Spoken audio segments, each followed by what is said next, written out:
Shalom, shalom, bien-aimés dans le Seigneur. De partout où vous nous suivez, nous vous saluons au nom de notre précieux Seigneur Jésus-Christ. Nous sommes très heureux de vous savoir nombreux en train de nous suivre dans ces nouveaux numéros de Zoé Talk. Zoé Talk, c'est un espace où nous avons des échanges avec des leaders d'opinion, des pasteurs, des chercheurs, des auteurs, des hommes qui contribuent au travers de leurs pensées à la manière de voir et de considérer les choses. Et aujourd'hui, nous sommes bénis d'avoir au milieu de nous un homme de Dieu qui a à son compte déjà 2 ouvrages. Il a publié son 2e ouvrage dans notre maison d'édition, édition Zoé. Et je vous prie de le découvrir. Bonjour, pasteur Jean-Claude Ndagano. Bonjour, mon frère Costa Lulek. Nous sommes bénis de vous avoir aujourd'hui au milieu de nous. Est-ce que vous pouvez aider à tous ceux qui nous suivent de vous connaître en vous présentant de la plus belle manière comme vous pouvez mieux le faire? Moi, c'est Jean-Claude Ndagano.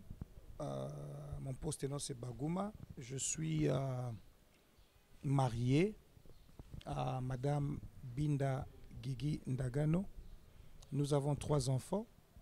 Et je vis en Afrique du Sud, exactement dans la province du Northwest Province, la province du Nord-Ouest. Je vis à Potchefstroom, où je suis pasteur titulaire de l'église Rema Jesus is Ministries.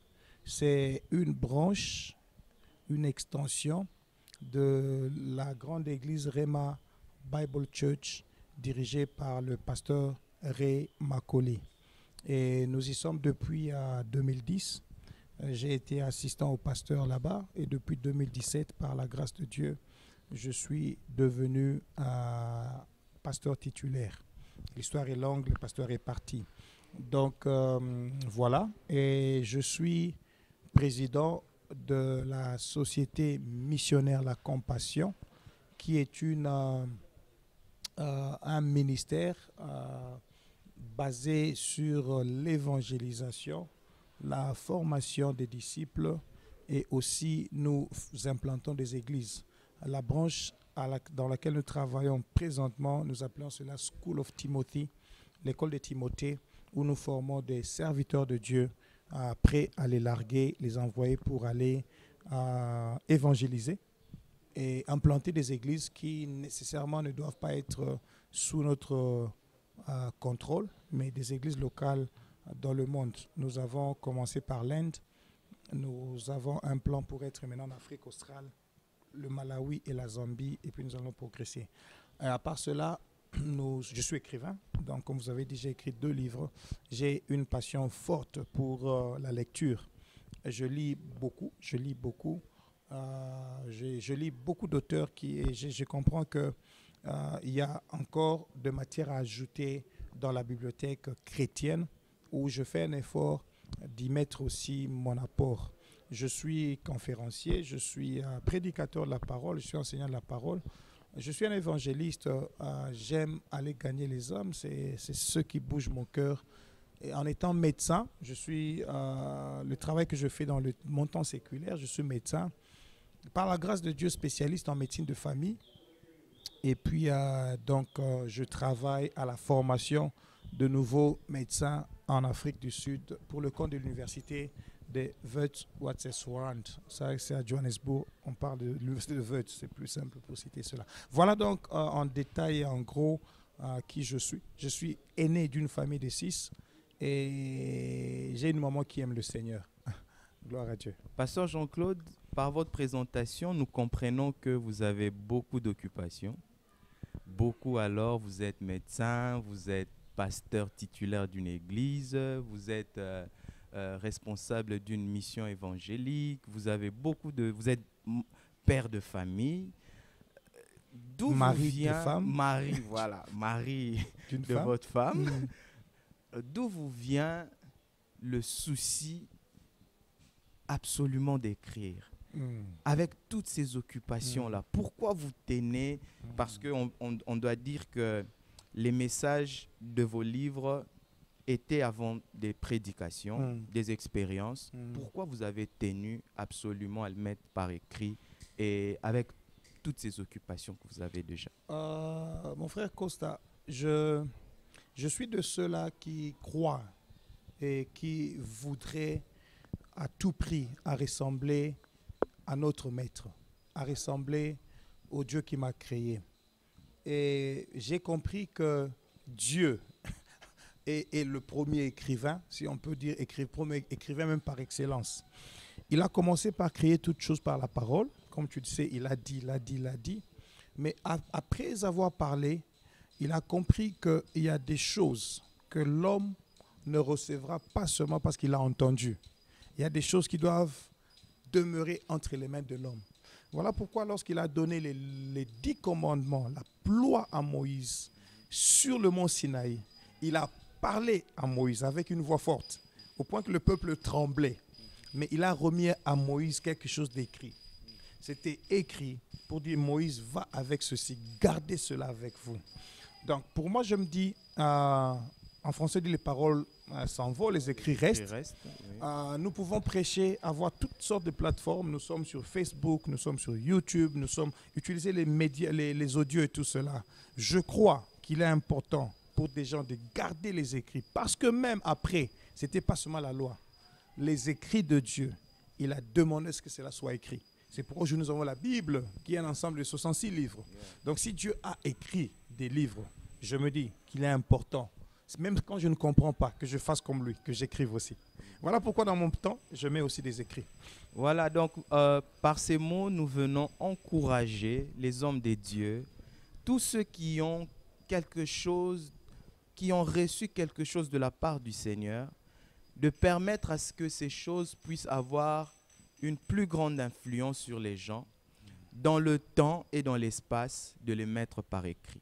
Vraiment, je vous encourage, comme le pasteur venait de le dire, à trouver comment mettre toutes ces inspirations par écrit, parce que comme ça, il y aura plus de gens qui seront impactés par ces choses, plus de monde seront visités par ces paroles et par cette inspiration, et c'est le royaume qui gagnera, et c'est notre Seigneur qui sera glorifié. Alors, pasteur Jean-Claude, vous avez écrit le premier livre sur la puissance de la prière.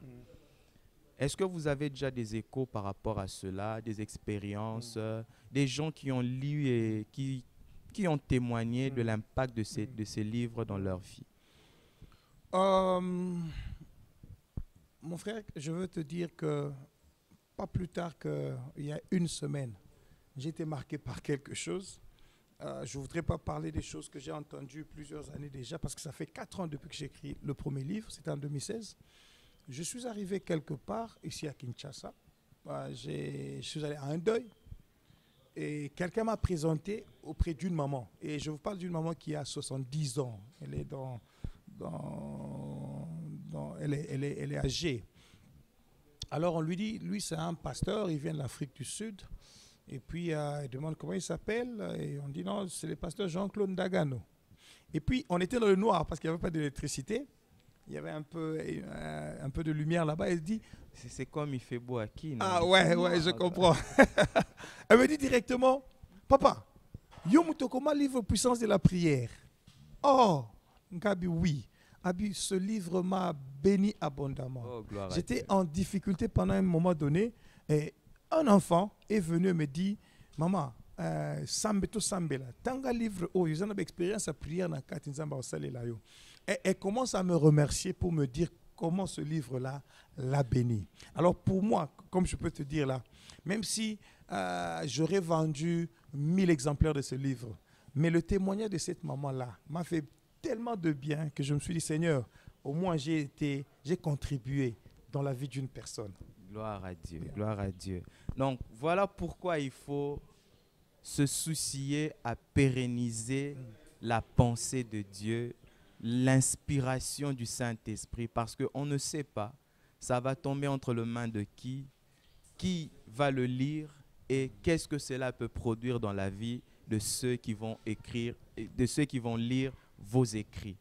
Alors, permets-moi d'ajouter quelque chose. Oui. Hier après-midi, j'étais en ville et puis un homme de Dieu m'a appelé. Il est serviteur de Dieu, mais il est aussi businessman. J'arrive dans son bureau, alors qu'on est en train de parler. Il me dit, le nouveau livre, je n'ai pas encore vu. il avait acheté le premier livre. Alors, je lui donne le deuxième livre. Il se lève. Il a une bibliothèque dans son bureau. Il est en train de faire actuellement la théologie. Et il a beaucoup de livres, j'ai aimé. Ça, c'est un homme de Dieu vraiment que je respecte. Il y a des livres sur la prière. Il me dit, voilà ton livre aussi dans ma bibliothèque. Et il me montre ça. Il me dit, tu sais quoi, je dirige un groupe de prière et je suis en train d'encourager ces jeunes personnes à acheter ces livres parce que ce livre m'a béni.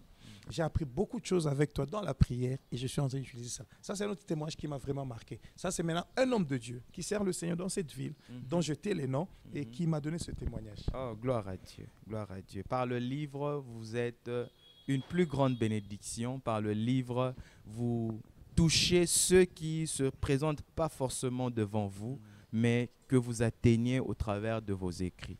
Alors, homme de Dieu, écrivez, malgré la réalité de chez nous, malgré le souci de la population par rapport aux besoins primaires de la vie, mais nous savons que le livre est bénéfique et le livre a une grande puissance. Alors, Pasteur Jean-Claude, vous êtes à votre deuxième livre. Les premières choses en premier, les priorités dans la vie chrétienne. Pourquoi ce livre avec ce titre maintenant? Pourquoi ce livre avec ce titre maintenant? Je crois qu'il était temps que j'écrive quelque chose sur cela. Lorsque j'ai pensé écrire sur la puissance de la prière, l'Esprit avait mis dans mon cœur de pouvoir partager avec le monde chrétien ma petite expérience sur la prière. Et je commençais à en avoir un peu beaucoup et je me suis dit, même si je faisais des émissions pour parler de ma vie sur la prière, de ma connaissance sur la prière, je pensais que ce n'était pas assez. Et je me suis dit, pérennisons cela, mettons cela par écrit. Mais avec celui-ci, c'était que, en tant que pasteur de l'église, d'une église locale, je me suis rendu compte que les enfants de Dieu, leur manière d'être engagés à l'œuvre du Seigneur n'était pas exactement ce que j'attendais d'eux. Pas seulement moi en tant que pasteur titulaire de l'église, mais aussi ce que Dieu attendait d'eux. Parce que je me suis retrouvé que les personnes étaient en train de faire beaucoup de choses. Et en faisant beaucoup de choses, il y avait peu de temps pour le Seigneur, il y avait peu de temps pour les choses de Dieu. On essayait en train de les encourager. Et finalement, le Seigneur m'a donné un message. Un enseignement que j'ai commencé sur First Things First. C'est en anglais, la première chose en premier. Et quand j'ai commencé à parler de cela, je me suis rendu compte que j'ai commencé à corriger. Parce que la parole de Dieu, elle vient pour nous corriger, nous instruire, nous enseigner, comme Paul dit à Timothée. Et ça corrigeait beaucoup de choses dans la vie des gens. Ils ont commencé à me donner un bon feedback. Tu dis, ah, pasteur, vous savez, après cet enseignement, j'ai compris que je dois faire ceci. Parce que j'étais en train de ranger les choses, mettre les choses en ordre. Parce que comme je le dis, j'ai compris que le plus grand problème de l'homme, c'est un problème de priorité. On veut bien faire beaucoup de choses et on a même beaucoup de choses à faire. Parce que le monde nous présente déjà beaucoup de choses. Mais lesquelles sont plus importantes pour moi pour que j'y mette plus mon énergie? Alors, en commençant à expliquer cela, le feedback que j'ai eu dans mon église locale, avec mon petit troupeau, je me suis dit, pourquoi ne pas le partager aussi avec le plus grand troupeau du Seigneur? Et l'idée était, allons sur Facebook, allons sur YouTube, faisons des émissions. Et après cela, comme je vous ai dit, une fois, je me suis retrouvé, je devais consulter quelque chose sur Internet. Et malheureusement, il n'y avait pas de connexion Internet. Vous pouvez avoir votre téléphone avec tous les mégas, mais il n'y a pas de connexion Internet. Et j'avais besoin de consulter quelque chose, mais je ne pouvais pas. Heureusement pour moi, j'avais le livre.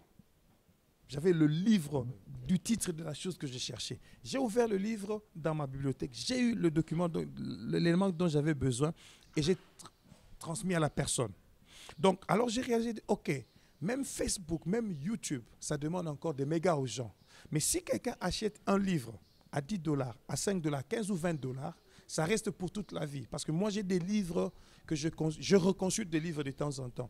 Je disais à quelqu'un hier, j'étais en train de lire mon livre. Hier matin, je me suis réveillé, j'étais en train de lire un chapitre de mon livre parce que je voulais lire quelque chose et j'ai trouvé le livre à lire. Donc, j'ai compris que c'était important de mettre ça aussi par écrit. C'est comme ça que je me suis lancé pour l'écriture, pour ce deuxième livre. Donc, avec ce livre, vu sa genèse et les objectifs poursuivis, nous pouvons dire qu'il vient pour corriger un peu et nous permettre à rétablir l'ordre de priorité Oui. dans notre vie chrétienne. Je suis d'accord avec toi. Oui. Alors là, nous encourageons tous ceux qui nous suivent, de partout où vous êtes, de vous procurer de ce livre. First Things, je vais le dire en anglais, First Things First. Et en français, le titre, c'est « Le première chose en premier, priorité dans la vie chrétienne ». Il faut dire qu'on est en train de traduire le livre. La version anglaise va Très sortir bientôt, la en version décembre. anglaise sera disponible. Alors, si vous ne pouvez pas la voir en dur, très bientôt aussi, il sera sur Amazon. Alors, ici, toujours dans Zoé Télévie, on va vous passer le message pour dire c'est déjà disponible, allez le chercher sur Amazon et nous croyons que vous serez extrêmement bénis. Alors, le pasteur Jean-Claude Ndagano est pasteur, médecin, écrivain, missionnaire, comme vous avez dit, mari de votre femme, père des enfants. Oui. Il écrit de livres. Est-ce que vous pensez vous retrouver au travers de cette entreprise d'écriture, de cette carrière d'écrivain? Est-ce que je pense me retrouver? Je comprends ta question. Je pense que je me retrouve. Me retrouver, premièrement, c'est la satisfaction de savoir que j'ai sorti 100 livres et 10 livres ont été achetés. C'est une satisfaction pour moi. Là où je ne me retrouve pas, et c'est là où je voudrais quand même parler au peuple de Dieu, c'est là où je me rends compte que beaucoup de gens voudraient bien voir le livre gratuitement. C'est là où je ne me retrouve pas parce que si j'ai imprimé 100 livres et que ça m'a coûté peut-être 5 $ par livre et que je me dise que le travail scientifique, le travail intellectuel, les autres dépenses, transport et tout cela, je charge cela à 5 $ et je mets le livre par exemple à 10 $ et que tu viennes à moi pour me donner le livre gratuitement alors que tu peux acheter, là je ne me retrouve pas. Et je veux le dire, mon frère Costa, je suis inquiet et un peu inquiet jusque-là de savoir que les frères chrétiens, les sœurs chrétiennes n'ont pas encore compris que c'est important d'acheter. Dans ce monde d'aujourd'hui, nous ne pouvons pas évoluer sans lire. Et je ne dis pas lire, il faut seulement les durs. Je suis dans un monde où les choses marchent rapidement trop. À un moment donné, l'information devient vieille. On te dit il faut te recycler. Alors il y a des gens qui écrivent tous les jours pour recycler les vieilles informations. La parole de Dieu ne devient pas vieux. Non, elle ne devient pas vieille plutôt. Mais les gens, les chrétiens, qui sont dans le séculaire doivent savoir, tu ne peux pas lire un syllabus de 1982, l'information est vieille. Il faut aller pour trouver la nouvelle information. Donc, pour te répondre, mon frère, je me retrouve du fait que je suis satisfait d'avoir eu des gens qui sont venus pour me lire. Quelqu'un m'a dit, j'avais lu le premier livre, c'était bon, je crois que celui-ci va être meilleur. Je peux l'acheter aussi. Donc, c'est un poids sur moi pour dire, je ne dois pas écrire pour écrire. J'écris parce que j'ai un message à donner et qu'il y a des gens qui aiment lire cela. Mais par rapport au nombre de personnes qui se présentent, peut-être toi tu as aussi écrit, tu as écrit plus que moi, peut-être tu es déjà un écrivain mieux connu que moi, peut-être tu vends plus que moi, mais je te dis que le nombre des livres vendus laisse à désirer. Et là, je ne me retrouve pas. Ah, ok. Le nombre de livres vendus reste à désirer. Nous croyons fermement que l'Église dans notre pays comprendra l'importance du livre et surtout de livres chrétiens. Parce que dans les livres, il y a des enseignements. Dans les livres, il y a de l'inspiration du Saint-Esprit. Dans le livre, vous gagnez en temps et en énergie. Quelqu'un que Dieu a inspiré et que Dieu a conduit à graver cette inspiration sur un support, vous transmet des choses pour lesquelles vous n'avez pas à transpirer pour entrer en contact avec ces choses. Nous ne cesserons de vous encourager à acheter et à lire des livres parce que nous croyons que cela ajoute quelque chose dans notre connaissance, ajoute quelque chose dans notre qualité de marche en tant que chrétien. Très bien. Pasteur Jean-Claude, nous allons maintenant entrer dans les profondeurs même des choses que vous avez mis sur écrit dans votre livre. Premier chapitre du livre, Dieu. Dieu d'abord, Dieu avant tout. Pourquoi est-ce que vous estimez que les peuples de Dieu oublient qu'il faut mettre Dieu en premier? Vous estimez que les occupations, le zèle, le degré d'engagement, quelquefois nous poussent à ne plus mettre Dieu en premier? Pourquoi vous dites priorité de la vie chrétienne, premier chapitre, Dieu d'abord? Tout cela ensemble. Pourquoi? Parce que, comme je disais, Paul a dit à Timothée, la parole de Dieu est utile pour 4 choses. Enseigner, convaincre, instruire et corriger. 4 choses. Donc, il y a des personnes qu'il faut enseigner par la parole de Dieu. Il y a des personnes qui ont déjà été enseignées, mais qui ne sont pas encore convaincues des choses et il faut les convaincre. Il y a des personnes à qui il faut apporter une nouvelle information et vous êtes en train d'instruire. Tout comme il y a des personnes qui ont eu l'information, mais ont eu la mauvaise information et vous êtes en train appelé à les corriger. Donc, la parole que nous apportons doit avoir ces 4 motifs. Alors, quand je commence par Dieu avant tout, Dieu d'abord, c'est que j'ai compris lorsque j'ouvre la Bible et que je suis dans Genèse chapitre 1, verset 1, la Bible dit « Au commencement, Dieu ». Au commencement, c'est Dieu. Il a créé, au commencement, Dieu a parlé. Alors, en tant qu'enfant de Dieu, notre relation, notre vie chrétienne, c'est la vie en relation avec un Dieu. Yes. Donc, si je suis en relation avec Dieu, la première chose, la chose la plus importante dans ma relation, c'est d'abord pas moi, parce que je dois donner à la personne que j'aime. C'est comme quand je suis en relation avec ma femme. Donc, au commencement de tout, c'est ma femme dans la relation. Alors, dans la vie chrétienne, c'est Dieu. Alors, j'ai compris que je ne peux pas commencer par un autre chapitre. La Bible a commencé au commencement Dieu et j'apporte Dieu comme le commencement. Soit pour enseigner, soit pour instruire, soit pour corriger ou soit pour convaincre. Voilà. Merci beaucoup. Nous sommes très bénis par ce livre. Je le répète, je vous encourage à le chercher, à vous en procurer, car je crois que vous serez énormément bénis en lisant ce livre. Deuxième chapitre, une seule chose est nécessaire. Donc, dans la vie chrétienne, pas 2, pas 3, pas 4, pas beaucoup de choses. Une seule chose est nécessaire. C'est quoi la chose? La seule chose qui est nécessaire, c'est de se retrouver au pied de Jésus. Et ça ne vient pas de moi, ça vient de Jésus lui-même. C'est l'histoire de Jésus qui entre dans la maison de Marthe. Et malheureusement, Marthe, la propriétaire de la maison, s'occupe à faire beaucoup de choses. Et je veux le tenir ici, je veux insister. Je ne dis pas que Marthe est pécheresse, je ne dis pas que Marthe est mauvaise. J'ai entendu quelqu'un qui m'a dit, en tout cas, au pendre Marthe de Mutuma, be Marie Kande Mwana Malamu. Non, je n'ai pas dit ça. Marthe est chrétienne aussi. Marthe reçoit Jésus dans sa maison.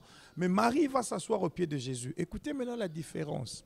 Les choses que Marthe était en train de faire, Jésus était en train de dire, Marthe, tu peux bien faire ces choses, mais en n'oubliant pas la seule chose qui est nécessaire. Tu peux aussi venir t'asseoir à mes pieds d'abord. Tu me reçois dans ta maison, je t'instruis, tu m'adores et puis tu vas faire les restes. Donc, comme je disais là, le problème de l'homme, c'est un problème de priorité.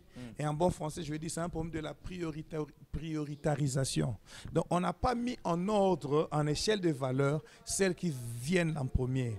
Marthe, il y a beaucoup de gens qui avaient souhaité un jour d'avoir Jésus dans leur maison. Il y a des rois qui ont souhaité cela, des prophètes. Ils ont même parlé de lui. Ils n'ont jamais vu Jésus. Jésus arrive dans ta maison. Toi, tu vas préparer la nourriture pour Jésus. Tu vas t'occuper d'arranger la maison. Jésus dit une seule chose. La seule chose au pied de Jésus. Et je rappelle, le pied de Jésus, c'est la place de l'esclave. C'est la place du serviteur. Le pied de Jésus, c'est la place du disciple. La place de l'élève. Et donc, la seule chose dont Jésus parle ici, c'est ma présence pour recevoir mon instruction et vous pour m'adorer.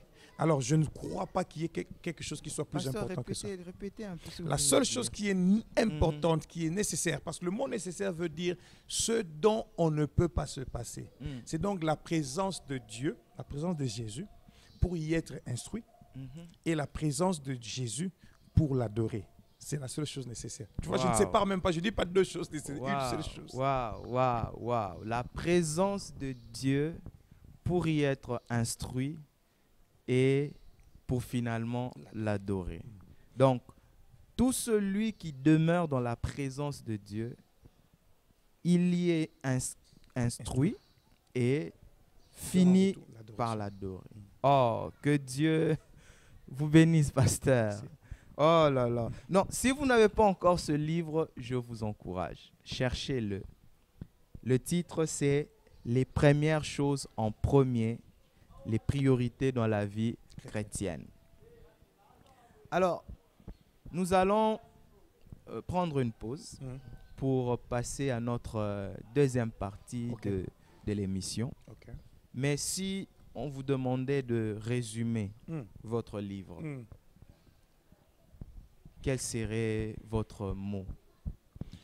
Le mot, c'est en deux lignes. Comme je disais dans mon introduction, l'homme a beaucoup de choses à faire dans la vie. Et ces choses qu'il fait, ce sont des choses qui ont des intérêts pour l'homme. Mais de l'autre côté, Dieu, qui a créé l'homme, a un intérêt pour l'homme de venir à lui.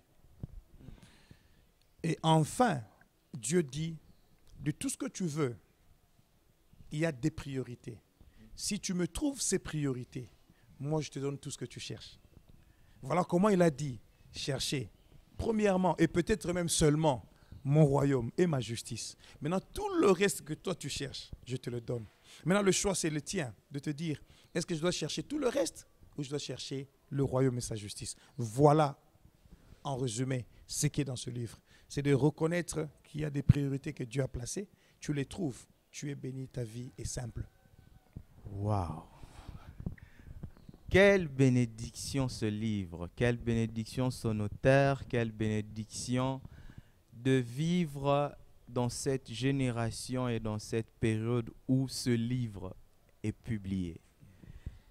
Cherche d'abord les priorités et dès que tu les as trouvées, tu peux tout recevoir de Dieu parce qu'il a dit, cherchez d'abord le royaume et sa justice et tout le reste, vous sera donné par-dessus tout. Gloire à Dieu. Nous sommes à la fin de notre première partie de l'émission et nous vous fixons rendez-vous dans notre prochain numéro. Que Dieu vous bénisse abondamment.